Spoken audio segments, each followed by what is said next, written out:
Κυρίες και κύριοι, φίλες και φίλοι, καλησπέρα. Απόψε είναι 2 Ιανουαρίου του 2025. Πρώτη εκπομπή του χρόνου. Εύχομαι χρόνια πολλά σε όλες και όλους. Καλή χρονιά.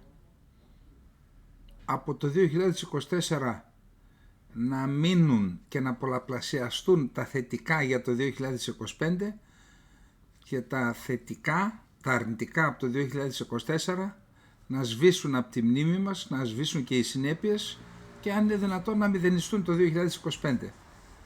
Εύχομαι να περάσατε όλες και όλοι καλά.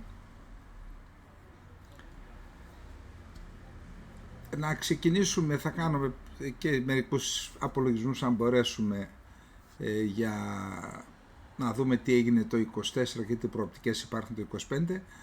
Απλά θα ήθελα να αναφέρω μια έκκληση με δεδομένο και το δυστύχημα που έγινε στις Πρέσπες, που ήταν πραγματικά πολύ θλιβερό και συγκλονιστικό. Χάθηκαν 2 νεαρά παιδιά και ο ένας χαροπαλεύει. Ένας από τους λόγους που γίνονται τα ατύχημα είναι και οι διαγραμμίσεις στους δρόμους. Μπορεί να μην το συνειδητοποιούμε, όμως όταν υπάρχουν έντονες διαγραμμίσεις πάνω στο δρόμο, αυτό παίζει ρόλο και στην ασφάλεια της οδήγησης. Και παίρνω καταγγελίες από το φίλο μου τον Λευτέρη Πύρα συγκεκριμένα, ότι σε πολλούς δρόμους οι διαγραμμίσεις είτε έχουν σβήσει είτε δεν φαίνονται καλά, και αυτό εξαιτίας αυτού σκοτώνονται, χάνονται και ζωές, τραυματίζονται ή και χάνονται και ζωές. Άρα ας ελπίσουμε το 2025 να διορθωθεί αυτό το ζήτημα. Τώρα, να δούμε λίγο τι γίνεται με τα θέματά μας. Πριν πάμε στα θέματα που αφορούν αυτό καθ' αυτό το δελτίο μας, τα παραδοσιακά, είδα κάπου μια είδηση ότι γίνεται νέος διαγωνισμός για το στέγαστο Καλατράβα στο Ολυμπιακό Στάδιο στην Καλογρέζα. Ξέρετε πόσο θα κοστίσει? 78 εκατομμύρια ευρώ. Μα εγώ ξέρω ότι με 78 εκατομμύρια ευρώ γίνεται ένα ολόκληρο γήπεδο. Τι συνέβη δηλαδή, τι κάναν αυτοί οι οποίοι σχεδίασαν τότε και έδωσαν τόσα λεφτά για να κάνουν το στέγαστο Καλατράβα και τώρα θέλουν άλλα 78 εκατομμύρια για να βελτιωθεί η στατικότητά του, και δεν είχαν να δώσουν 100-200.000 ευρώ για τους ανθρώπους που έφεραν από τη Συρία και τους έστειλαν σε μία δομή μεταναστών, τους Έλληνες πολίτες. Τέλος πάντων, το 2024 σημαδεύτηκε από την πολιτική των ήρεμων νερών. Δεν θα κάνουμε τώρα ανάλυση τι και πώς, γιατί τα έχουμε πει τόσες φορές, απλά να σας πω ένα πράγμα. Από ό,τι έψαξα, γιατί δεν θυμόμουν κιόλας, δεν θυμόμαστε όλα, η άσκηση γαλάζια πατρίδα, ξέρετε, είναι μία από τις μεγαλύτερες ασκήσεις που κάνει, ειδικά οι 2 πρώτες ασκήσεις που είχε κάνει, από τις μεγαλύτερες ασκήσεις του τουρκικού πολεμικού ναυτικού. 110 πλοία συμμετείχαν, 120. Αν θυμάμαι καλά, το ψάξα, δεν μπόρεσα να το βρω, το 2024 δεν έγινε η άσκηση Μαβί Βατάν. Είδα όμως ότι τώρα την προγραμμάτισαν 7 με 16 Ιανουαρίου. Σήμερα το ανακοίνωσε στην εβδομαδιαία ενημέρωσή του ο εκπρόσωπος του Υπουργείου Άμυνας. Θα πραγματοποιηθεί λοιπόν η άσκηση Γαλάζια Πατρίδα στον Εύξηνο Πόντο, στο Αιγαίο και στην Μεσόγειο, όπου εκεί θα διαπιστωθεί και η επιχειρησιακή ετοιμότητα και η επιχειρησιακή ικανότητα του τουρκικού πολεμικού ναυτικού, αλλά και η διαλειτουργικότητα του τουρκικού πολεμικού ναυτικού με τον στρατό, την πολεμική αεροπορία και με την ακτοφυλακή. Και θα συμμετέχουν φυσικά στην άσκηση και τμήματα εκτός του πολεμικού ναυτικού και των λοιπόν κλάδων που προανέφερα. Συγκεκριμένα θα συμμετέχουν 87 πλοία επιφανείας, 7 υποβρύχια, 7 μη επανδρωμένα θαλάσσια οχήματα, 31 αεροσκάφη, 17 ελικόπτερα, 28 μη επανδρωμένα αεροσκάφη, είτε παρατήρησης είτε επιθετικά, 20.000 άνδρες και γυναίκες και από τους 3 κλάδους των ενόπλων δυνάμεων, και φυσικά θα συμμετέχουν και βατραχάνθρωποι, ΣΑΤ και ΣΑΣ λέγονται στα τουρκικά, που είναι αυτοί οι οποίοι κάνουν αμυντικές ενέργειες υποβρυχίων καταστροφών και άλλοι που κάνουν επιθετικές. Η τελική φάση της άσκησης στην οποία θα μπορούν να την παρακολουθήσουν επιλεγμένοι παρατηρητές, έτσι ονομάζεται, θα γίνει στις 9 Ιανουαρίου στην ναυτική βάση του Αξάζ, η οποία βρίσκεται απέναντι από τη Ρόδο και νοτίως της Μαρμαρίδος. Τώρα, αυτό τι σημαίνει? Εγώ δεν είμαι βέβαιος εάν η άσκηση αυτή είχε προγραμματιστεί να γίνεται κάθε 2 χρόνια. Οπότε δεν έγινε χθες και γίνεται φέτος. Δεν είμαι σε θέση να σου το πω. Ήθελε ειδικό ψάξιμο, το ψάξα, μα δεν το βρήκα. Εάν όμως δεν συμβαίνει αυτό και αν την είχε παγώσει τη διεξαγωγή αυτών των ασκήσεων η Τουρκία για να εξυπηρετήσει την πολιτική των ήρεμων νερών, το γεγονός ότι τη βλέπουμε τώρα σημαίνει ότι μάλλον η Τουρκία πήρε απόφαση να ταράξει λίγο τα ήρεμα νερά. Διότι κατά την άποψή μου αποτελεί μείζωνα πρόκληση που η Ελλάδα θα έπρεπε να κάνει διαβήματα και να την καταγγείλει στο ΝΑΤΟ και όπου αλλού ως μια επιθετική άσκηση που στηρίζεται σε ένα δόγμα παράνομο και επιθετικό, της ιδιοποίησης δηλαδή του μισού Αιγαίου. Η Ελλάδα όχι μόνο δεν κατήγγειλε το δόγμα, σιώπησε, δεν έβαλε όρους κατά την υπογραφή της Συμφωνίας Φιλίας και Συνεργασίας, και όταν δεν βάζεις όρους, κοίτα, άμα θέλεις να υπογράψουμε, αυτά γιοκ.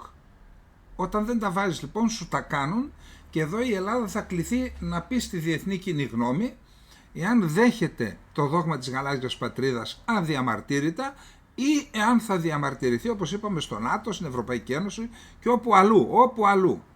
Και ενώ συμβαίνουν αυτά, ενώ η Τουρκία εμπράκτος πλέον αμφισβητεί το μισό Αιγαίο με την άσκηση πλέον γαλάζια πατρίδα, δηλαδή έχουμε το δόγμα το θεωρητικό και έχουμε και την άσκηση το πρακτικό. Και έχουμε και τη γαλάζια πατρίδα στα σχολεία που διδάσκεται. Κατά τα άλλα, ο κύριος Γεραπετρίτης μας έριχνε στάχτη στα μάτια όταν το ρώτησε ένας δημοσιογράφος πώς είναι δυνατόν ήρεμα νερά και το δόγμα της γαλάζιας πατρίδας να διδάσκεται στα σχολεία, να είναι, λέει, στα βιβλία. Ναι, λέει, είναι στα βιβλία, αλλά δεν είναι ο χάρτης. Μας περνάει και για ηλίθιους, έτσι. Τι άλλο να πεις. Είναι το δόγμα, αλλά δεν είναι ο χάρτης. Και ορίστε, τώρα σου βάζει και την άσκηση. Τι θα κάνεις. Θα μας πουλήσετε πάλι παραμύθι ότι η Ελλάδα είναι νησίδα σταθερότητας και είμαστε και μη μόνιμο μέλος στον Οργανισμό Ηνωμένων Εθνών? Ήταν και η Αλγερία. Τι έγινε? Ακούσατε κανέναν ότι είναι αναβαθμισμένη διπλωματικά η Αλγερία? Ήταν και αυτή για 2 χρόνια. Και πόσες άλλες χώρες. Και ενώ συμβαίνουν αυτά,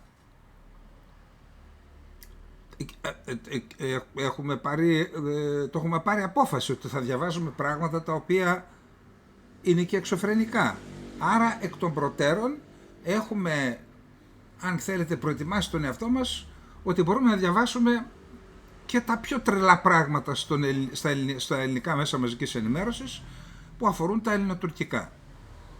Ένα τέτοιο είναι το άρθρο του κυρίου Ιακημίδη στα Νέα, του καθηγητή, ήταν στο ΕΚΠΑ νομίζω, δεν ξέρω και τι άλλο, διετέλεσε και εμπειρογνώμονα στο Υπουργείο Εξωτερικών, άνθρωπος του Σιμίτη, ο οποίος λέει πώς θα αντιμετωπίσει η Ελλάδα την υπερδύναμη Τουρκία. Το υπερδύναμη το έχει σε εισαγωγικά.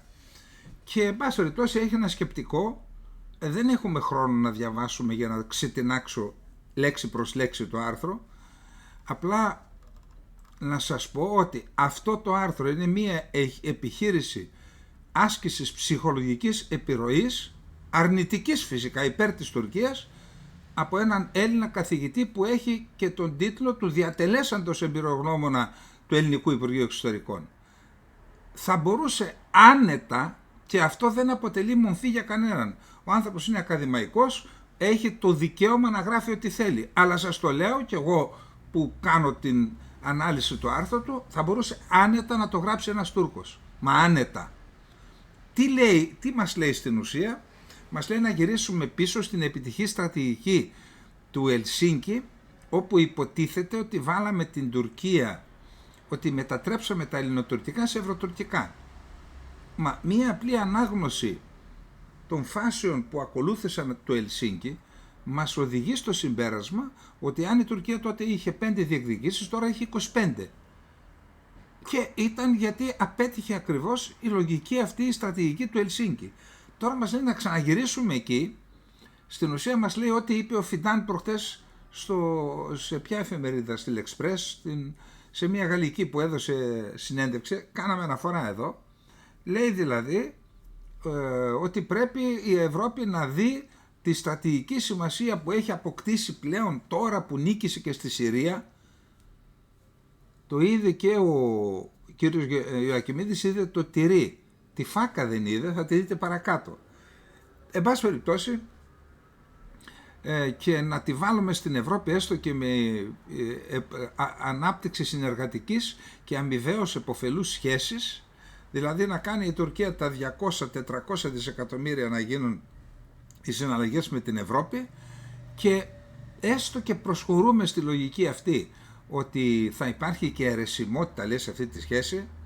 Τώρα λες και δεν ξέρει ποια είναι η Ευρώπη. Συγγνώμη, υπάρχει Ευρώπη η οποία άμα βάλει την Τουρκία σε ειδική σχέση από εκεί και μετά μπορεί να τη συμμορφώσει? Μα εδώ η Ευρώπη δεν τόλμησε, δεν μπόρεσε, δεν κατέστη δυνατόν τόσα χρόνια να πείσει την Τουρκία να αναγνωρίσει την Κυπριακή Δημοκρατία. Το πρωτοφανές. Εν πάση περιπτώσει, μόνον ο τίτλος, αλλά και το ίδιο το άρθρο, επαναλαμβάνω, είναι μία άσκηση ψυχολογικής επιρροής στην ελληνική κοινή γνώμη, να φοβόμαστε τώρα που η Τουρκία έγινε τεράστια και δεν μπορούμε να την αντιμετωπίσουμε εμείς, άρα να την εκτρέψουμε στην Ευρώπη. Θα έπρεπε να πω άλλα πράγματα, αλλά σέβομαι πραγματικά και πρωτοχρονιά, τώρα δεύτερη εκπομπή, δεν σέβομαι και τους φίλους μας. Λοιπόν, αυτά τα πρώτα. Να δούμε λοιπόν ένα δεύτερο θέμα, υπάρχει πολύ σημαντικό.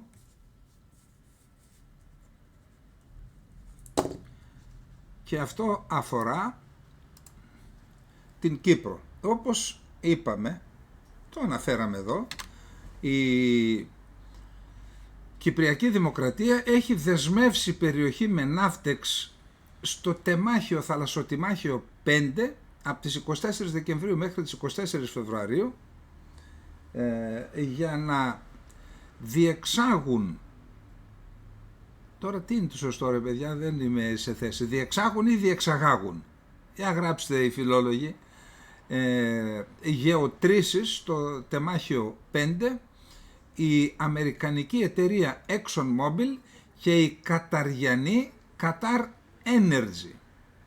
Αυτό λοιπόν, καλά, και εδώ σας είπα ότι είμαστε θωρακισμένοι, λέμε θα πηγαίνουμε ψύχρεμοι για να μην χάσουμε το μυαλό μας, και γι' αυτό δεν εκτροχιαζόμαστε. Παίρνει λοιπόν ο μόνιμος εκπρόσωπος της Τουρκίας στον ΟΗΕ και μεταφέρει επιστολή του εκπροσώπου του ψευδοκράτους στον ΟΗΕ, νέα κόλπα τώρα, και λέει ότι διαμαρτύρεται γιατί, όπως αναφέρει, οι μονομερείς ενέργειες της ελληνοκυπριακής διοίκησης, έτσι ονομάζει την Κυπριακή Δημοκρατία, όπως ο καθορισμός θαλασσίων συνόρων, οριοθέτηση με Αίγυπτο, με Ισραήλ και με Λίβανο, απλά δεν έχει επικυρωθεί με το Λίβανο, και η έκδοση ναύτεξ και η συνεργασία με διεθνείς εταιρείες, όλα αυτά είναι παράνομα. Λέει το ψευδοκράτος τώρα. Δηλαδή, και προσέξτε τώρα, λένε οι ίδιοι, προσέξτε, οι ίδιοι που έχουν χωρίσει το νησί, οι ίδιοι που έχουν κάνει ένα δικό τους ψευδοκράτος, που σημαίνει αφού έχεις κάνει ψευδοκράτος, έχεις χωρίσει και τα τσανάκια, να πω μια έκφραση τουρκική. Αυτά είναι δικά σου, αυτά είναι δικά μου. Αυτό δεν είναι ρε παιδιά, εκτός και κάνω εγώ λάθος. Προσέξτε τι λέει. Η ελληνοκυπριακή διοίκηση δεν εκπροσωπεί ολόκληρο το νησί. Να προσχωρήσουμε και σε αυτή τη λογική. Εσύ είσαι το πάνω και η Κυπριακή Δημοκρατία είναι το κάτω. Το τεμάχιο 5 είναι στο κάτω. Από πού και ως πού εσύ, που ο ίδιος λες εγώ είμαι το από πάνω, τώρα λες έχω δικαίωμα και στο από κάτω. Γι' αυτό λέω ότι πρέπει να οπλιζόμαστε με αυτοκυριαρχία, να κάνουμε, έχει και τίποτα ενέσεις, κάνεις φαρμακοποιός αυτοκυριαρχίας για να μην σαλτάρουμε στο τέλος. Προσέξτε τώρα. Η ελληνοκυπριακή διοίκηση, όπως λέει την Κυπριακή Δημοκρατία, δεν έχει τη νομική εξουσία να εκπροσωπεί ολόκληρο το νησί, καθώς οι Τουρκοκύπριοι εκδιώχθηκαν από τη διακυβέρνηση το 1963, οδηγώντας στη δημιουργία 2 αυτοδιοικούμενων κρατών. Δεν υπάρχει μεγαλύτερο ψέμα. Οι ίδιοι το στήσαν το παραμύθι και φύγανε. Δεν τους έδιωξε κανένας. Και λέει, και αυτό οδήγησε στη δημιουργία 2 αυτοδιοικούμενων κρατών. Και η εισβολή πού είναι, την κάνουμε γαργάρα? Αυτό οδήγησε? Ή εσείς που το είχατε οργανώσει με τους φίλους σας τους Άγγλους, τους απικιοκράτες, που κάνατε και τους χαφιέδες των Άγγλων εναντίον των Ελλήνων, που πήγατε με τους απικιοκράτες, οι άλλοι πολεμούσαν την απικιοκρατία και τα στήσατε όλα αυτά και τώρα λέτε αυτό οδήγησε, λέει, στη δημιουργία 2 αυτοδιοικούμενων κρατών.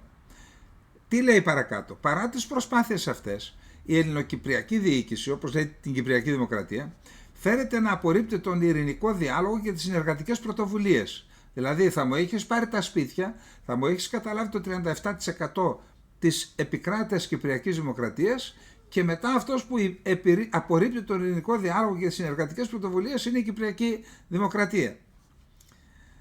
Τονίζεται ότι δεδομένων των συνεχών μονομερών ενεργειών της ελληνοκυπριακής πλευράς, πάλι τα ίδια, η Τουδουβουκού έχει δηλώσει ότι θα εφαρμόσει αντίστοιχα μέτρα για την προστασία των δικαιωμάτων της. Δηλαδή τι θα κάνει? Ο κύριος Ντάνα, ο τουρκοκύπριος εκπρόσωπος, στην επιστολή του αναφέρει ότι οποιαδήποτε περιφερειακά φόρουμ συνεργασίας που αποκλείουν την Τουδουβουκού και την Τουρκία, αφορά τώρα το φόρουμ Ανατολικής Μεσογείου, έτσι, είναι μη ρεαλιστικά και πιθανώς επιζήμια για την ειρήνη. Να και η απειλή τώρα. Να και η απειλή. Και λέει ότι επαναλαμβάνει τη διαδεσιμότητα της Τουδουβουκού, προσέξτε εδώ τώρα την παγίδα, την οποία μας την πασάρει και η κυρία Μπακογιάννη κι άλλοι, να συμμετάσχει στη διάσκεψη για την Ανατολική Μεσόγειο, όπως προτάθηκε από την Τουρκία, με στόχο να διασφαλιστεί η συμμετοχή όλων των ενδιαφέρον μερών και η προστασία των δικαιωμάτων τους. Τι θέλουν να κάνουν αυτό, ξέρετε? Γι' αυτό μας στείλουν την παγίδα της διάσκεψης για την Ανατολική Μεσόγειο. Να συμμετέχει το ψευδοκράτος και να δεχθεί η Τουρκία και την Κυπριακή Δημοκρατία και να έχουμε ταυτόχρονη αναγνώριση. Δηλαδή να αναγνωρίσουν οι χώρες που θα συμμετέχουν το ψευδοκράτος και η Ελλάδα και η Τουρκία να αναγνωρίσει την Κυπριακή Δημοκρατία. Και αυτή την αθλιότητα την προτείνουν διάφορα εδώ στην Ελλάδα. Καταλάβατε? Πάμε να δούμε τώρα τι γίνεται στη Συρία, γιατί εκεί έχουμε σοβαρότατες εξελίξεις που αφορούν και την ασφάλεια της Κύπρου και της Ελλάδας. Λοιπόν, για να δούμε τώρα τι γίνεται. Καταρχάς, ο Γκολάνη έκανε μια συνάντηση και κάλεσε τους κληρικούς των 3 βασικών χριστιανικών θρησκειών που υπάρχουν στην Συριακή επικράτεια, Ελληνοορθόδοξη, Ελληνοκαθολική και Ασσύριοι. Έχουμε 3 πατριαρχία. Δεν κάλεσε τους πατριάρχες, εξ όσων γνωρίζω, σίγουρα δεν κάλεσε τον Ελληνοορθόδοξο πατριάρχη, τον Ιωάννη. Κάλεσε όμως μητροπολίτες, δεν ξέρω ποιους κάλεσε. Και πήγαν οι άνθρωποι, είπε διάφορα τα δικά του εκεί, αλλά δεν κάλεσε τους πατριάρχες. Και είπε, έβγαλε φωτογραφία, όλα αυτά είναι, κάποιοι τον δασκαλεύουν οι Τούρκοι εμπροκειμένου. Θα δείχνεις στην εικόνα και στα λόγια ότι είσαι δημοκράτης και στην πράξη θα κάνεις αυτά που έκανες στη Μαλούλα, ήδη μαθαίνω ότι φεύγει κόσμος από εκεί, θα κάνεις εθνοκάθαρση στους Αλαουίτες και στους Αρμένιους και ό,τι βρεις μπροστά σου. Αλλά στα λόγια και στις φωτογραφίες για ξεκάρφωμα την έκανε αυτή τη συνάντηση. Προσέξτε τώρα, έκανε μία ομιλία για την πρωτοχρονιά ο Πατριάρχης και ο Ιωάννης. Θα σας πω μόνο τη σύνοψη, βάλαμε κάπου και ένα τρίλεπτο από την ομιλία του, βαρισίμαντη ομιλία. Και λέει: ο μακαριότατος Πατριάρχης Αντιοχίας Ιωάννης απίφθινε ειδικό χαιρετισμό στον Αχμέτ Αλ-Σαρά, στον Γκολάνη δηλαδή, τονίζοντας την ετοιμότητα του Πατριαρχείου να συνεργαστεί με όλους για το μέλλον της Συρίας, ενώ εξέφρασε την ελπίδα για μια αμοιβαία χειρονομία από τον Αλ-Σάρα προς το Πατριαρχείο. Δηλαδή σου λέει, εγώ σου απευθύνω έκκληση, πρόσκληση στην ουσία, ελπίζω να ανταποκριθείς. Προσέξτε, τι άλλο. Είπε στην ομιλία του, σημείωσε ο Πατριάρχης, ότι δεν υπάρχει επίσημη επικοινωνία μεταξύ της διοίκησης του Αλ-Σάρα και του Πατριαρχείου της Αντιοχίας για την εθνική συνδιάσκεψη που προανήγγειλε και η οποία θα γίνει το επόμενο διάστημα. Δηλαδή, όταν προαναγγέλεις μια εθνική συνδιάσκεψη και δεν συμπεριλαμβάνεις μέχρι στιγμής στους προσκληθέντες στο Πατριαρχείο, σημαίνει το αγνοείς. Και τι άλλο είπε?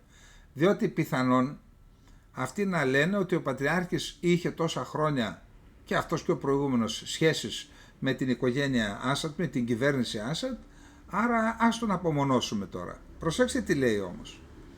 Ο μακαριότατος κάλεσε τον Αχμέτ Αλ-Σάρα να επισκεφτεί την πατριαρχική κατοικία, υπενθυμίζοντάς του τη μακρόχρονη παράδοση του τόπου εκείνου, όπου όλοι οι πρόεδροι της Συρίας από την ανεξαρτησία μέχρι σήμερα έχουν επισκεφτεί το Πατριαρχείο. Δηλαδή μόλις αναλαμβάνουν, εθιμοτυπικά, είναι πλέον παράδοση, πρωτόκολλο, επισκέφτονται τον Πατριάρχη. Ο μόνος που δεν το έκανε είναι ο Γκολάνη και δίνει μήνυμα με αυτό.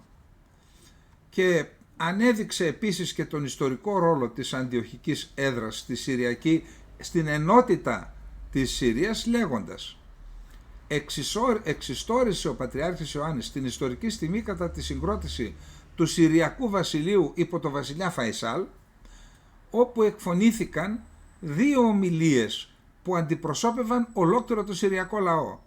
Ένας για λογαριασμό των μουσουλμάνων, την άλλη ομιλία την παρέδωσε ο τότε Πατριάρχης Γρηγόριος της Ελληνοορθόδοξης Εκκλησίας του Πατριαρχείου Αντιοχίας για λογαριασμό των χριστιανών και των Εβραίων.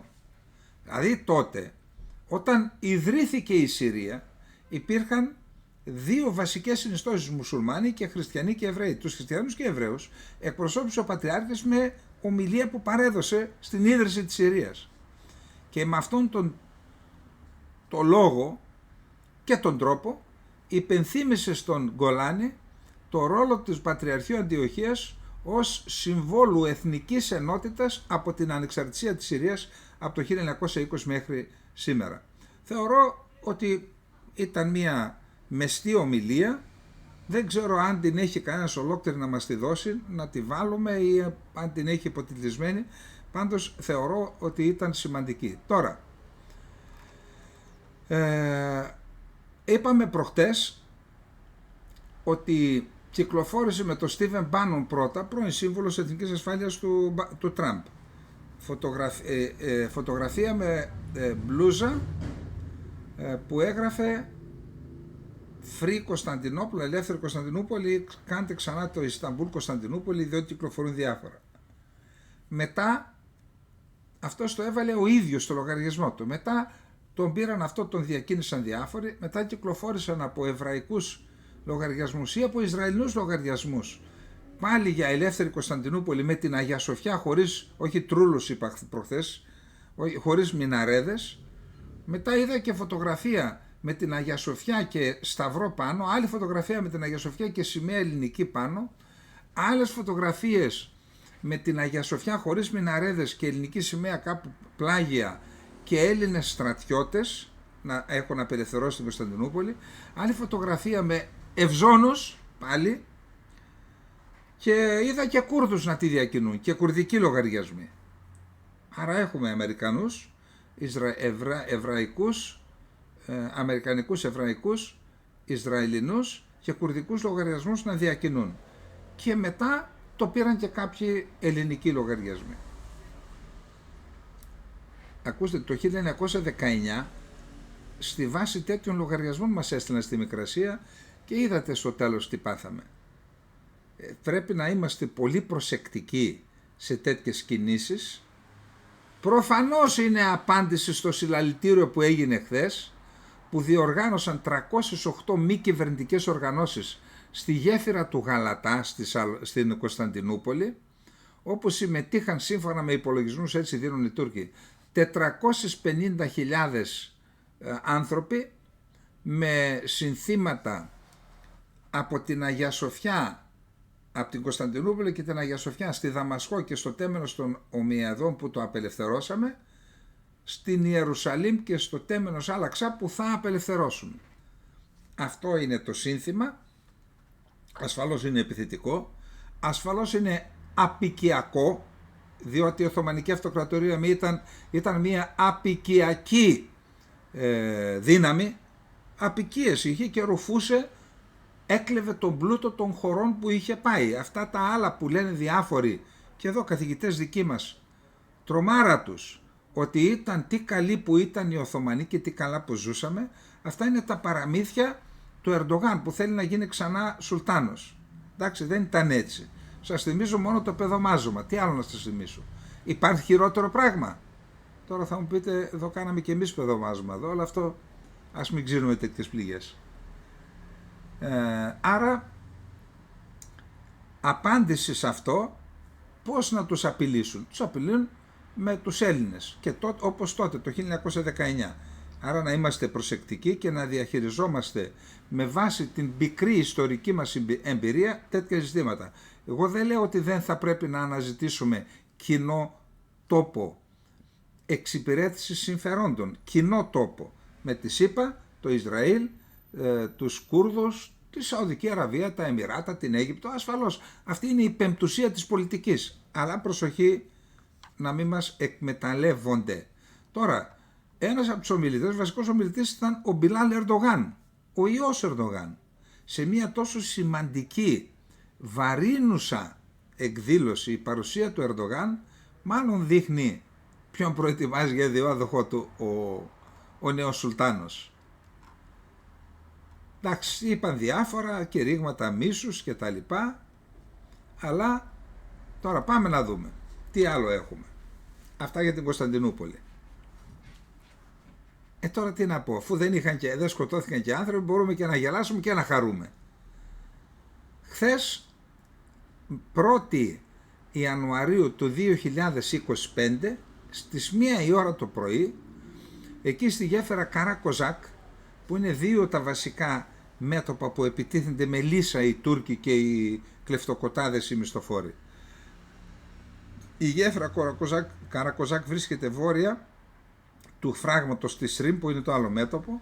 Εκεί κυκλοφόρησε ένα βίντεο από τους Κούρδους που δείχνει ένα μπαϊρακτάρ σε περιδίνηση, να τρώει και ένα βλήμα και να πέφτει κάτω. Και στη συνέχεια ακολούθησαν άλλα μη επανδρομένα αεροσκάφη επιθετικά τουρκικά και το βομβάρδισαν για να μην πάρουν ολόκληρα τα κομμάτια οι Κούρδοι και να κάνουν ανάλυση και να βγάλουν τα συμπεράσματά τους. Και σαν να μην έφτανε αυτό, μέσα στη μέρα έπεσε άλλο ένα μπαϊρακτάρ, τη φορά αυτή κοντά στα σύνορα με το Ιράκ, μέσα στη Ροζάβα, μέσα στον Ντερίκ νομίζω. Για το δεύτερο δεν έχουμε επίσημη διαβεβαίωση από τις κουρδικές δυνάμεις της Συρίας. Όμως υπάρχουν δημοσιεύματα και θα περιμένουμε την επιβεβαίωση. Άρα ένα σίγουρα και πιθανόν δύο μη επανδρομένα αεροσκάφη Μπαϊρακτάρ. Πάλι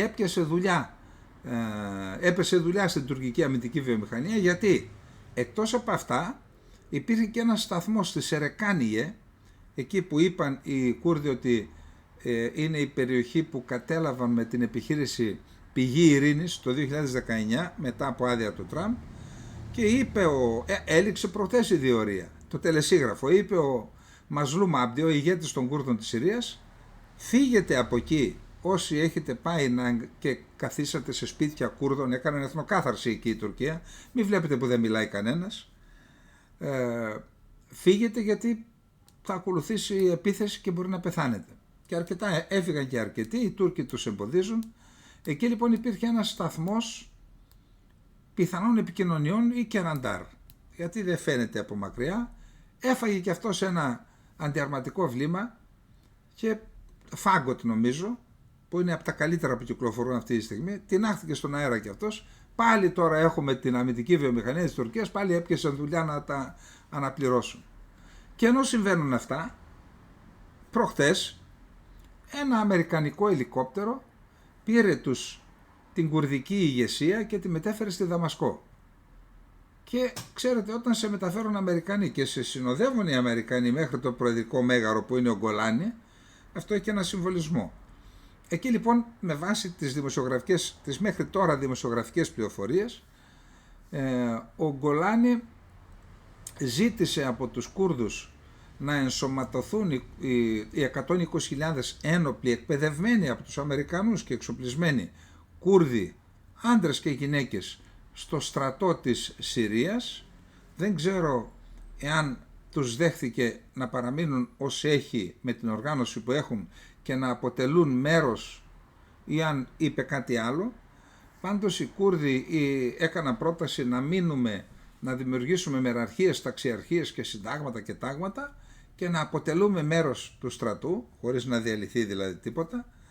Επίσης συζήτησαν για την κατάσταση στο Χαλέπι, όπου δύο συνοικίες, η Αλ Μαχσούντ και η Εσρέφιε, ελέγχονται από Κούρδους, μένουν περίπου 100.000 Κούρδοι και Άραβες και Χριστιανοί έχουν καταφύγει εκεί, αλλά η αστυνομία και η ασφάλεια είναι όλοι στα χέρια των Κούρδων. Τέθηκε και αυτό το ζήτημα, να μην τους πειράξουν, δηλαδή να παραμείνουν εκεί. Επίσης τέθηκε και το θέμα των πετρελαίων. Ο Γκολάνι ζήτησε το 80% από το πετρέλαιο που εξορίσεται από την περιοχή της Ροζάβα να πηγαίνει στη Δαμασκό. Οι Κούρδοι είπαν να παίρνετε το 50% και το 50% να μένει σε εμάς για τις ανάγκες της δικής μας διοίκησης. Εκεί διαφώνησαν. Εν πάση περιπτώσει θα δούμε τι θα γίνει το επόμενο διάστημα. Ο διάλογος ξεκίνησε με παρουσία των Αμερικανών. Κρατήστε το κι αυτό. Και ενώ συμβαίνουν αυτά, ενώ ο Ερντογάν πάλι κάνει δηλώσεις θα εξαλείψουμε την τρομοκρατία από τη Συρία, όταν ο ίδιος είναι ο βασικός υποστηρικτής της τρομοκρατίας και του Ισλαμικού κράτους και του λεγόμενου Συριακού Εθνικού Στρατού και της Χαγιάτ Ταχρήρ Αλ-Σαμ, τώρα πλέον αυτά είναι πεντακάθαρα, έχουμε μια διπλή τρομοκρατική επίθεση στις Ηνωμένες Πολιτείες Αμερικής. Στη Νέα Ορλεάνη και στο Λας Βέγκας. Μάλιστα στο Λας Βέγκας γίνεται και στο ξενοδοχείο του Τραμπ. Συνολικά έχουμε νομίζω 16 νεκρούς από αυτές τις δύο. Ποιος τις έκανε? Ενώ στην αρχή το FBI πήγε δεν μίλησε για τρομοκρατική επίθεση, στη συνέχεια όταν βρέθηκε και σημαία του Ισλαμικού κράτους του ISIS, είπε εξετάζεται ως τρομοκρατική επίθεση. Φαίνεται ότι υπάρχει διασύνδεση και των δύο επιθέσεων. Η ίδια εταιρεία νίκησε τα δύο αυτοκίνητα. Το ένα αυτοκίνητο έπεσε πάνω σε κόσμο, σκότωσε 10-12 άτομα. Το άλλο είχε εκρηκτικά. Και φυσικά τώρα αρχίζουν και πέφτουν τα βλήματα όλων στην Τουρκία. Γιατί? Η Τουρκία, προσέξτε τι λέει. Όχι έτσι γενικώς. Αμπτουλκατήρ Σελβί, η φωνή του Ερντογάν, βγαίνει και λέει ότι αυτή την επίθεση στην Αμερική την έκανε το ίδιο το αμερικανικό κράτος, γιατί για να δημιουργήσει άλοθη για την παρουσία στη Ροζάβα. Δηλαδή αυτό λέει στην ψυχολογία, κάπως ονομάζεται αυτό, όταν ρίχνεις αυτό που έχεις κάνει εσύ, το ρίχνεις στους άλλους.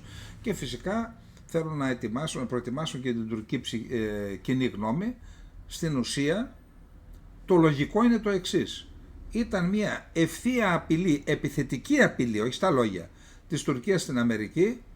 Μην συνεχίζεις την πολιτική σου στη Ροζάβα, διότι θα φας και άλλες επιθέσεις στο έδαφος σου. Αυτό είναι στην ουσία. Άσε τι λένε οι Τούρκοι. Τώρα,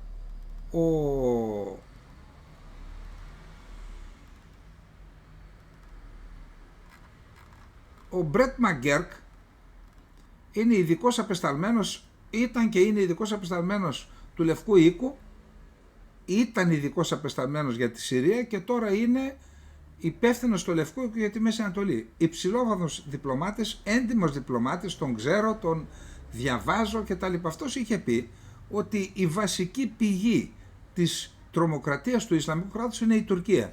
Και τώρα επανέρχονται οι δηλώσεις του. Το έχει πει πριν 5 χρόνια. Επανέρχονται οι δηλώσεις του. Σε δύσκολη φάση και θέση η Τουρκία, και ενώ συμβαίνουν αυτά, προσέξτε, το Υπουργείο Εσωτερικών της Τουρκίας διέγραψε τον Ομέρ Τσιφτσί, ο οποίος έχει την κωδική ονομασία Μουχτάρ Τούρκη, ο οποίος διορίστηκε ταξίαρχος και στη διεύθυνση επιχειρήσεων επικεφαλής από τον Γκολάνη, τον διέγραψε από τον κατάλογο των καταζητούμενων τρομοκρατών της Τουρκίας χωρίς δικαστική απόφαση, έτσι, με πολιτική απόφαση. Με δικαστική απόφαση μπήκε στον κατάλογο, με πολιτική απόφαση. Ξέρετε ως τι τον είχαν καταζητούμενο?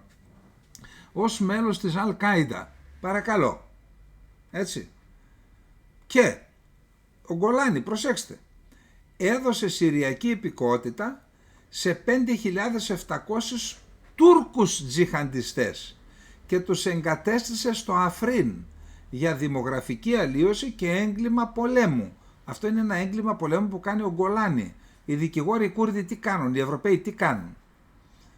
Επίσης, 1.500 τρομοκράτες του Ισλαμικού κράτους, 2.200 της Αλ Κάιντα έχουν πάρει και αυτοί υπηκότητα συριακή, ξένοι αυτοί, έτσι, της Συρίας. Ο νέος αρχηγός πληροφοριών της Συρίας, ο Χατάπ, είναι πηγή, ανοιχτή ήταν, της τουρκικής υπηρεσίας πληροφοριών της ΜΙΤ. Τώρα, ενώ συμβαίνουν αυτά, ενώ η Τουρκία είναι χωμένη στην τρομοκρατία μέχρι εδώ, μέχρι το λαιμό, δεν λένε στα χωριά μας,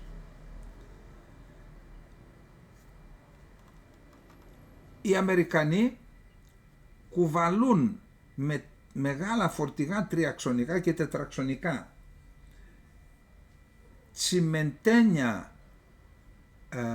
τσιμεντένιες κατασκευές μεγάλες από βάση που είχαν στο Ιράκ, στο Κομπάνι παρακαλώ, που είναι ο πρώτος στόχος του Ερντογάν, και κάνουν βάση μέσα στην πόλη του Κομπάνι, η οποία σύμφωνα με δημοσιογραφικές πληροφορίες, τώρα τι να σας πω, δεν έχω άλλα, το RAV News το μεταδίδει, χτίζουν μια βάση, έχω δει τα βίντεο, έτσι. Η ίδια πηγή ανέφερε ότι οι ΗΠΑ θα ενισχύσουν σημαντικό μέρος των δυνάμειών τους στο Ιράκ και τη Συρία. Στη βάση του Κομπάνι θα μπορούν να φιλοξενηθούν 1.500 στρατιώτες, και νοτίως του Κομπάνι είχαν ξεκινήσει οι Γάλλοι πριν την πισόπλατη μαχαιριά Τραμπ στους Κούρδους το 19 την κατασκευή μιας αεροπορικής βάσης. Εκεί λοιπόν τώρα θα συνεχίσουν από εκεί που μείναμε την κατασκευή αυτής της βάσης, στην οποία θα αναπτυχθούν 16 μαχητικά αεροσκάφη και 3 εκπαιδευτικά της Γαλλίας. Τι γίνεται ρε παιδιά εδώ? Οι Αμερικανοί κάνουν ημιμόνιμη βάση στο Κομπάνι και οι Γάλλοι κάνουν αεροπορική βάση νοτίως στο Κομπάνι. Σε ποιο είναι αυτό το μήνυμα? Και στην Τουρκία που έλεγε πρώτο στόχο στο Κομπάνι, και στον Γκολάνι. Σου λέει φίλε, εμείς θα είμαστε εδώ για να αντιμετωπίσουμε το Ισλαμικό κράτος, το οποίο χθες χτύπησε τις ΗΠΑ. Γάλλος γερουσιαστής, ο Σαβολντελή: σκοτεινές δυνάμεις επιτίθενται στους Κούρδους, δεν μπορούμε να αφήσουμε τους Κούρδους την τύχη τους. Έγραψε επιστολή στο Γάλλο Υπουργό Εξωτερικών Ζαν Νοέλ Μπαρό και είπε: το μοντέλο της Ροζάβα είναι μία αναφορά για την οικοδόμηση της Συρίας. Ακούστε, σήμερα έπιασαν στη Μέμπετ, στην Ιεράπολη, 2 κλεφτοκοτάδες που έκλεβαν. τους έπιασε ο λαός. Τώρα επειδή μπορεί οποιοσδήποτε να πει να μιλάμε τώρα και μεροληπτικά, δεν υπάρχει ίχνος μεροληψίας. Οι Κούρδοι έχουν εφαρμόσει στη Συρία, στην περιοχή της Ροζάβα, ένα πρότυπο δημοκρατίας που συμμετέχουν όλοι. Η εξουσία είναι μοιρασμένη 50-50 στις άνδρες και στις γυναίκες. Οι γυναίκες είναι ελεύθερες. Εκεί που το ISIS τις είχε υποχρεώσει να είναι όλοι οι μούροι τους και τα πάντα σκεπασμένα, που τα κοριτσάκια βασανίζονταν, που τους ομοφυλόφιλους τους πετούσαν από το δεύτερο-τρίτο όροφο, τώρα υπάρχει δημοκρατία, υπάρχει πλήρης σεβασμός των ανθρωπίνων δικαιωμάτων, των θρησκευτικών, της άσκησης θρησκευτικών τελετών, ελεύθερης από όλα τα δόγματα. Μάλιστα υπάρχουν και Ορθόδοξοι και κάποιοι Κούρδοι είναι και στο Άγιο Όρος. Δηλαδή η Ορθοδοξία επανέρχεται στο Κουρδιστάν, διότι ήταν στο Κουρδιστάν από τις δέσποινες των Κομνηνών, που με τις επιγαμίες οι Κομνηνοί τις έδιναν τότε στον Ζουν Χασάν και σε διάφορους ηγεμόνες της περιοχής. Άρα αυτό που φοβάται η Τουρκία δεν είναι στην ουσία ο διαμελισμός της. Όχι. Τη δημοκρατία φοβάται. Διότι αν εφαρμοστεί ειδικά στη Ροζάβα, διότι στο βόρειο Ιράκ δεν υπάρχει δημοκρατία, υπάρχει οικογενειοκρατία. Εάν όμως στη Ροζάβα εφαρμοστεί η δημοκρατία, αυτό είναι το πρότυπο που φοβάται η Τουρκία. Την δημοκρατία φοβάται. Διότι αν εκδημοκρατιστεί η Τουρκία, όπως το ζητάει και ο Τσαλάν, τότε θα έχει ιτηθεί, θα σβήσει, θα διαλυθεί το βαθύ κράτος και θα μιλάμε για μια άλλη Τουρκία. Τα έχουμε πει τώρα, να μην τα αναφέρω και πάλι.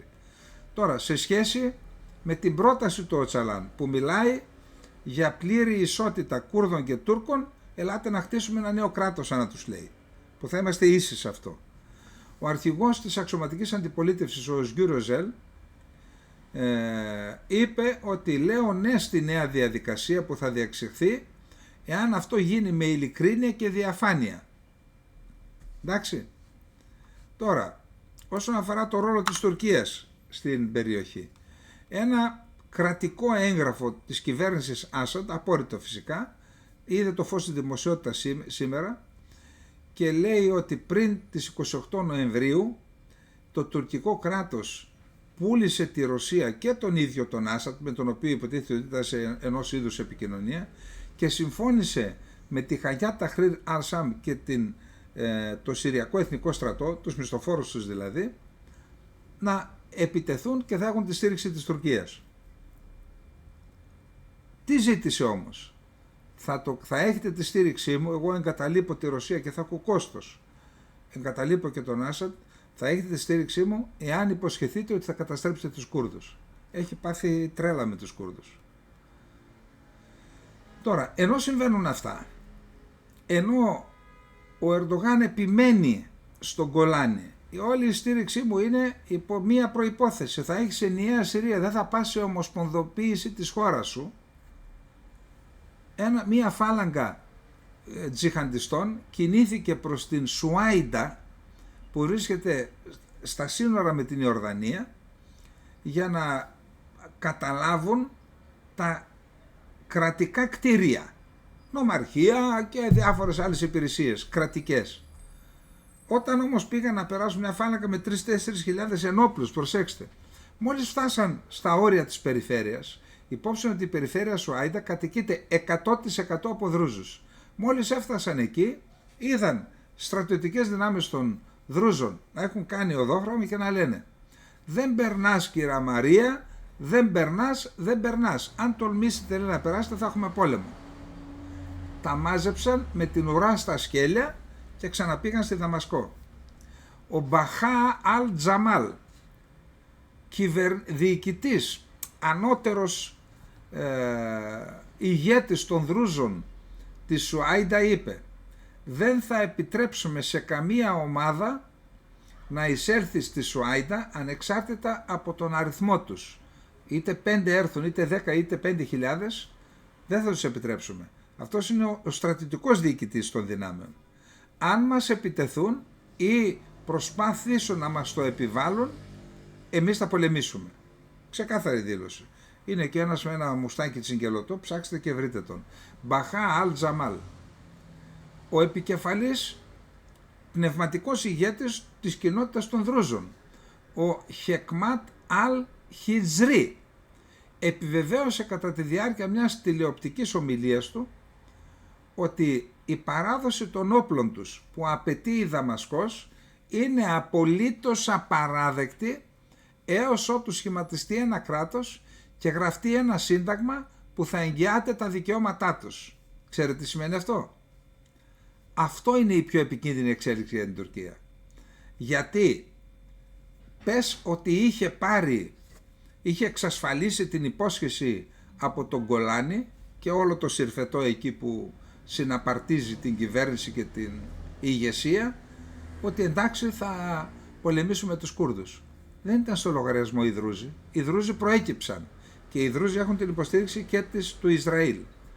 Εάν λοιπόν κερδίσουν αυτονομία οι Δρούζοι, πόσο πιθανό είναι να μην δώσει αυτονομία στους Κούρδους? Τεράστια σημασίας εξέλιξη, κρατήστε το και αυτό. Πάμε να δούμε τώρα. Κορυφαίος διπλωμάτης της Ευρωπαϊκής Ένωσης συναντήθηκε στη Συρία με τον νεοδιοριστέντα Υπουργό Εξωτερικών Ασάντ Χασάν Αλ Σιμπάνι. Νομίζω αυτός έβγαλε πανεπιστήμιο στην Τουρκία. Το Υπουργείο Εξωτερικών της Συρίας ανακοίνωσε ότι το Σιμπάνι συζήτησε με τον επικεφαλής της Αντιπροσωπείας της Ευρωπαϊκής Ένωσης, Μιχαέλ Ονμάχτ, θέματα που αφορούν την ασφάλεια, την ενότητα και την ανεξαρτησία της Συρίας. Ο Σύριος ΙΠΕΞ ζήτησε πιο ισχυρές διπλωματικές σχέσεις με την Ευρωπαϊκή Ένωση και την έναρξη ενός νέου κεφαλαίου στις σχέσεις Ευρωπαϊκής Ένωσης Συρίας μετά την πτώση του Άσαντ.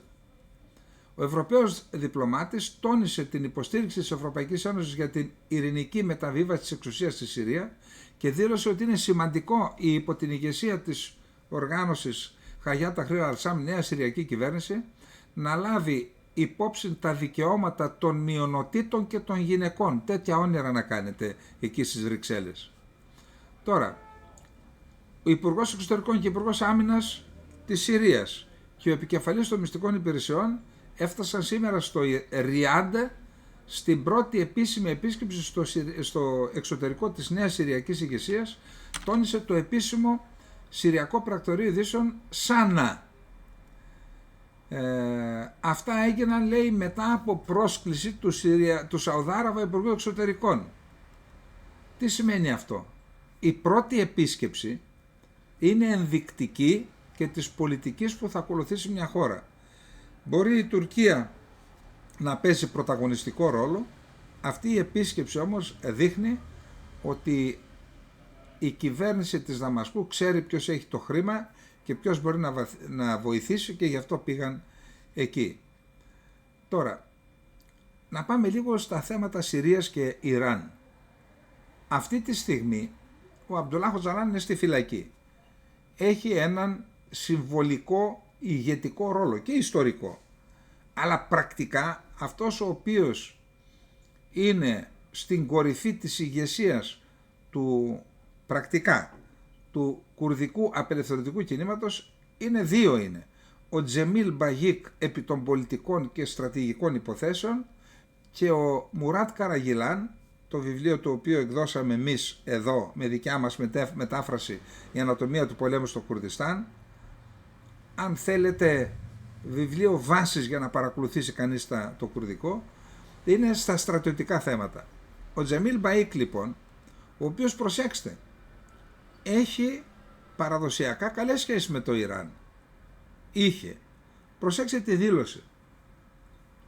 Εφιστώντας την προσοχή στα επιδεινούμενα κοινωνικά προβλήματα του Ιράν και την αποσύνθεση του άξονα της αντίστασης, ο συμπρόεδρος του Εκτελεστικού Συμβουλίου του ΚΕΤΖΕΚΕ, Τζεμίλ Μπαίκ, δήλωσε: ο πόλεμος πλέον είναι στο κατόφλι του Ιράν. Η αλλαγή εξουσίας είναι αναπόφευκτη στο Ιράν. Αυτή δεν είναι μια απλή δήλωση ενός ανθρώπου που έχει καλές σχέσεις με την Τεχεράνη. Για να το λέει αυτό, κάτι σημαίνει, γνωρίζει καλύτερα από τον καθένα, διότι υπάρχει οργάνωση του κουρδικού απελευθερωτικού κινήματος μέσα στο Ιράν, γνωρίζει καλύτερα από τον καθένα τι συμβαίνει στην περιοχή. Τώρα, το Ιράν, το οποίο προβληματίζεται, βάρεσε καμπανάκι και τι λέει? μία νέα αντίσταση κατά το Ισραήλ θα εμφανιστεί στη Συρία. Προφανώς έχει ρίζες, το Ιράν και η Ρωσία έχουν ρίζες στην Συρία. Γι' αυτό ο Γκολάνι είπε στη Συρία δεν θέλουν να φύγουν από τις βάσεις, γιατί όλα τα οπλικά συστήματα που έχουμε, τα αναπομείναντα, αλλά και όλες τα εργοστάσια παραγωγής ηλεκτρικής ενέργειας είναι ρωσικά. Και τα ειδικά τα εργοστάσια τα διαχειρίζονται και Ρώσοι τεχνικοί.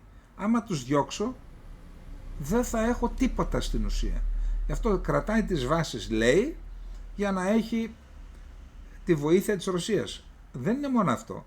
Υπάρχουν και δισεκατομμύρια, πολλά, δεκάδες που χρωστάει, διότι ό,τι έδινε η Ρωσία το έδινε ως δάνειο, έτσι. Χρωστάει η Συρία στη Ρωσία. Αν γίνουν αυτά απαιτητά, βούλιαξε η παρούσα κυβέρνηση. Άρα το ίδιο περίπου συμβαίνει και με το Ιράν και εκεί υπάρχουν οφειλές. Και έρχεται τώρα η Τεχεράνη και λέει μία νέα αντίσταση κατά το Ισραήλ θα εμφανιστεί στη Συρία παρά την πτώση του Άσαντ και το καθεστώτος του, δήλωσε ανώτατος αξιωματούχος του Ιράν, συνεργάτης του Χαμενεή, ο οποίος έχει τον τελευταίο λόγο επί όλων των στρατηγικών αποφάσεων του Ιράν. Όχι μόνο είναι αντίσταση έναντι του Ισραήλ δεν έχει αποδυναμωθεί, αλλά με την κατοχή συριακών εδαφών από το σιωνιστικό καθεστώς, μια νέα αντίσταση γεννήθηκε και θα εκδηλωθεί τα επόμενα χρόνια. Πού το είδε αυτό? Εν πάση περιπτώσει, αυτά τα έκανε στη διάρκεια συνάντησής του με τον Μπάντρ Αλ Μπουσάντι, Υπουργό Εξωτερικών του Ομάν. Λοιπόν, αυτά είχαμε να πούμε για τη Συρία. Να πάμε να δούμε τώρα τι γίνεται στο Ισραήλ, γιατί έχουμε και εκεί εξελίξεις.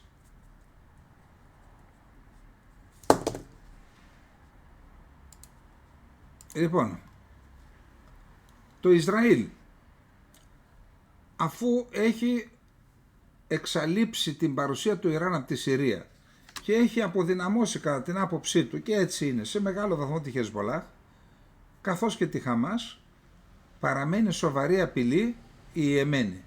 Γιατί την Ιεμένη, όσους βομβαρδισμούς και να κάνει, είναι δύσκολο να την αντιμετωπίσει. Και γι' αυτό Ισραηλινός αξιωματούχος, σύμφωνα με τους Times of Israel, προτείνει ένα διεθνή συνασπισμό για να λύσει το πρόβλημα των Χούθη και λέει, αφού αυτοί εμποδίζουν το διεθνές εμπόριο, γιατί να αναλάβουμε εμείς την ευθύνη να τους εξοδετερώσουμε? Ας γίνει διεθνής συνασπισμός κρατών, τι να κάνουν? Να κάνουν επίθεση, να καταλάβουν τη χώρα? Τώρα, τι είπε ο ίδιος αξιωματούχος? Οι Χούθη δεν πρέπει να υποτιμούνται. Είναι πιο προηγμένοι τεχνολογικά από ό,τι φαντάζονται πολλοί. Κάτι ξέρει ο άνθρωπος. Είναι ιδεολογικά τοξικοί και έχουν επιδείξει τη βούληση να πολεμήσουν ενάντια όχι μόνο σε εμάς και στους Σαουδάραβες και σε άλλους. Οι Χούθη αποτελούν απειλή για τη διεθνή ασφάλεια και το παγκόσμιο εμπόριο. Ως εκ τούτου, ένας διεθνής συνασπισμός θα πρέπει να αντιμετωπίσει και να εξαλείψει αυτή την απειλή. Επίσης, ακούστε τι λέει ο αξιωματούχος. Το Ισραήλ έχει εκθέσει τα τροτά σημεία του Ιράν και τώρα υπάρχει η ευκαιρία για το Ισραήλ να συνεργαστεί με ένα διεθνή συνασπισμό για να περιορίσει τους Χούθη. Γιατί μιλάει για τα τροτά σημεία του Ιράν? Γιατί Ισραηλινός υποστράτηγος Γιακώβ Άμιρντορ, οι Χούθη στην Ιεμένη δεν έχουν τίποτα να χάσουν, είναι πρωτόγονοι και φτωχοί. Για να εξουδετερωθούν πρέπει να διακοπεί η σχέση τους με το Ιράν. Θα δείτε τώρα πόσο σημαντικό είναι το θέμα. Εκπρόσωπος του στρατού της Ιεμένης Γιαγιά Σαρί. Καταρρίψαμε ένα ακόμα αμερικανικό μη επανδρωμένο αεροσκάφος MQ-9 με πύραυλο εδάφους αέρος στον ουρανό της Μαρίμπ. Αυτό είναι το δεύτερο μέσα σε 72 ώρες που καταρρίπτεται αυτού του τύπου και το 14ο από την έναρξη του πολέμου για την υποστήριξη της Γάζας. Τώρα, ο πρώην Υπουργός Άμυνας του Ισραήλ, Γιοάβ Γκάλαντ, παραιτήθηκε από το Κοινοβούλιο, είχε παραιτηθεί από την κυβέρνηση, τώρα και από βουλευτής. Η Ισραηλινή κυβέρνηση, εδώ είναι το ζουμί, έχει προετοιμάσει και έχει καταθέσει στη νέα κυβέρνηση Τραμπ φάκελο με πλήρη σχέδια μιας μεγάλης επίθεσης στο Ιράν, όπως αναφέρουν ευρωπαϊκές διπλωματικές πηγές την ναυτεμπορική και στο Μιχάλη Ψήλου. Σύμφωνα με τις ίδιες πηγές, στον φάκελο εμπεριέχονται αναλυτικές αναφορές, χάρτες και σενάρια μιας αεροπορικής και πυραυλικής επίθεσης σε πετρελαϊκές και πυρηνικές εγκαταστάσεις, αλλά και σε καταφύγια όπου διαμένουν ανώτατα στελέχη της Ισλαμικής Επανάστασης. Ο Ισραηλινός Πρωθυπουργός Νετανιάχου απλώς περιμένει τον Ντόναλντ Τραμπ να αναλάβει επισήμως την Προεδρία. Είχα έναν απολογισμό για τη Ρωσία και την Ουκρανία. Δυστυχώς ο χρόνος δεν μας επιτρέπει να τον κάνουμε. Αν βρούμε χρόνο θα τον κάνουμε αύριο. Όσον αφορά αυτό που σας υποσχέθηκε για τον Σμαραγδί, το σκηνοθέτη, το έβαλε χθες ο Χακ. Βάναμε την εκπομπή, την είδαν αρκετές χιλιάδες, που είχε την συνέντευξη που έδωσε ο κύριος Σμαραγδής στο Γιώργο Σαχίνη στο Κρήτη TV, μας την έστειλε ο Γιώργος Σαχίνης δηλαδή, και συνεννοήθηκα με τον Χακ να πάρει συνέντευξη με τον κύριο Σμαραγδί, να μας δώσει και το λογαριασμό, και όσοι θέλουμε να βοηθήσουμε στην πραγματοποίηση της ταινίας για το Καποδίστρια, να το κάνουμε. Λοιπόν, αυτά είχαμε να πούμε για απόψε. Για άλλη μια φορά, καλή χρονιά, χρόνια πολλά, τα καλύτερα για την πατρίδα μας αλλά και για όλο τον κόσμο. Λοιπόν, καλή νύχτα.